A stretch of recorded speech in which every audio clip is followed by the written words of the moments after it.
Nous allons passer à la catégorie suivante, qui est la catégorie du prix exportateur francilien de l'année. Donc une entreprise basée et qui a son activité depuis l'Île-de-France. Pour cela, nous retrouvons Jean-Claude Carpellès. Jean-Claude, venez donc nous rejoindre, vice-président de la CCI des Hauts-de-Seine et je le disais tout à l'heure, délégué du président de la CCI Paris-Île-de-France. Alors, prenez le micro. Avant que nous ne remettions le prix, vous avez aussi mentionné ce sondage, cette enquête que vous avez fait auprès de nombreuses entreprises que vous avez accompagnées. Ce qui est intéressant de ce que j'ai retenu, c'est que ce qu'elles souhaitent et ce que vous avez pu leur apporter, ce sont les contacts. Les entreprises veulent des contacts quand elles veulent aller à l'international. Oui, tout à fait. Je crois que le problème, c'est qu'une entreprise qui part à l'étranger, elle ne sait pas à qui s'adresser. Donc, nous, la première démarche que l'on fait, c'est avec les chambres de commerce françaises à l'étranger qui apportent effectivement la connaissance du terrain qu'elles ont et donc leur offre un certain nombre de contacts locaux. Et puis, bien sûr, il y a toute la panoplie des autres qui interviennent sur ce volet-là. Puis, c'est également la démarche qui doit être faite, c'est de trouver, je vais dire, le bon représentant ou le bon interlocuteur local. Parce que c'est à la fois le contact client qu'il faut avoir et c'est le contact représentant aussi qu'il faut avoir. Donc, c'est les deux volets sur lesquels on travaille. Bon, une longue interview que vous avez faite à la lettre confidentielle du MOSI cette semaine. Comment sentez-vous la conjoncture pour les entreprises franciliennes exportatrices? Quelles sont les remontées que vous avez? Écoutez, elle est excellente. On vient de faire une enquête où on n'a jamais trouvé une situation conjoncturelle comme celle-là depuis 2009. Je crois qu'il faut le signaler. L'enquête de conjoncture qu'on fait à la fois au niveau national et international montre qu'il y a un changement, il y a un optimisme important. Le seul problème qui se pose pour les entreprises maintenant, c'est le recrutement. C'est le recrutement de personnes qualifiées, notamment à l'international, pour faire suivre ce développement. Alors, très bien, merci à vous donc Jean-Claude Carpellès. Nous allons donc maintenant remettre le prix de l'exportateur francilien de l'année. Et vous le voyez qui s'affiche, c'est la société Interlude. Voilà, et Gabriel Écoutin qui vient me rejoindre. Bonsoir. Bonsoir, vous êtes basé à Versailles, ravi de faire votre connaissance, donc Interlude.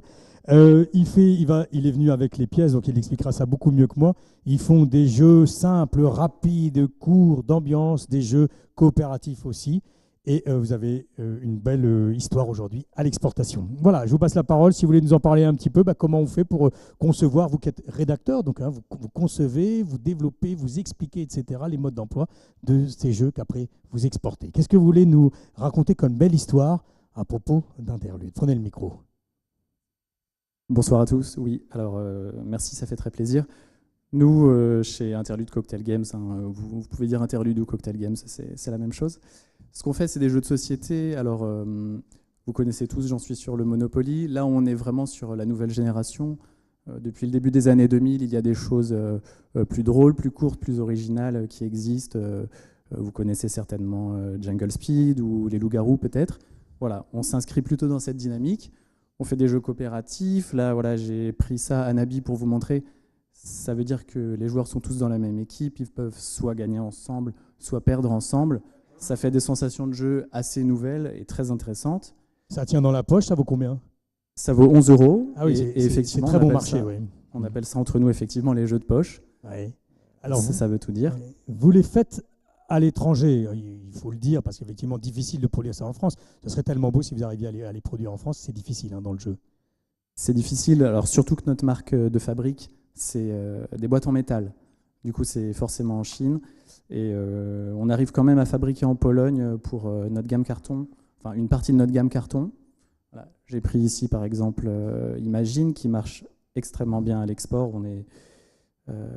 On a réussi à trouver des partenaires dans la plupart des pays frontaliers, en tête la Belgique, et puis ensuite la Pologne, par exemple. Parce qu'en fait, vous réexportez après, vous remettez, tout ça est remis, reconditionné, remis en valeur, etc. Et c'est en cela qu'on est dans une belle histoire d'exportation. Vous arrivez à l'exporter. Donc vous avez cité Belgique, Pologne, c'est pas banal ça. Exactement, la Pologne qui culturellement se découvre vraiment un grand intérêt pour le jeu de société. Et on a trouvé là-bas les bons partenaires. Donc on a fait plus 80% juste par rapport à la Pologne, voilà, d'une année sur l'autre. Bon, et alors les prochains pays, les pays que vous prospectez ardemment? En Asie, ça serait bien. Et puis, ça serait bien de finir le tour complet de l'Europe, si je peux dire. On a réussi à être en Ukraine, par exemple. Et ce serait bien de pouvoir dire qu'on est présent dans tous les pays d'Europe. Ce serait beau.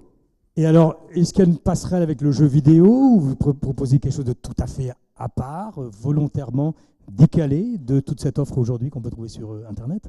Alors, c'est lié et pas lié. C'est-à-dire que les gens qui ont 30 ans aujourd'hui, ils ont grandi avec les jeux vidéo. Et donc, ça leur paraît pas bizarre, avec des amis, se mettre à faire des jeux. Voilà, ils savent que c'est pas une activité d'enfant et qu'il y a des jeux pour les adultes. Et la force, c'est que ce sera toujours convivial. À côté d'un jeu vidéo, on partage des moments, on est assis à la même table, on peut rigoler, discuter. Donc, en vérité, je pense que c'est assez complémentaire des jeux vidéo. Eh bien, très bien. Mon cher Jean-Claude, si vous voulez remettre ce prix, voilà, ce magnifique trophée à Gabriel, interlude à Versailles. Un petit mot. Et on vous offre en même temps 2 jours à la transition digitale que la Chambre de commerce de Versailles vous apportera, si vous allez le voir, pour travailler avec vous à cette évolution. Eh bien, bravo, le message est passé. Là aussi, si vous voulez vous rapprocher, Jean-Claude, Gabriel, pour donc la photo. Voilà.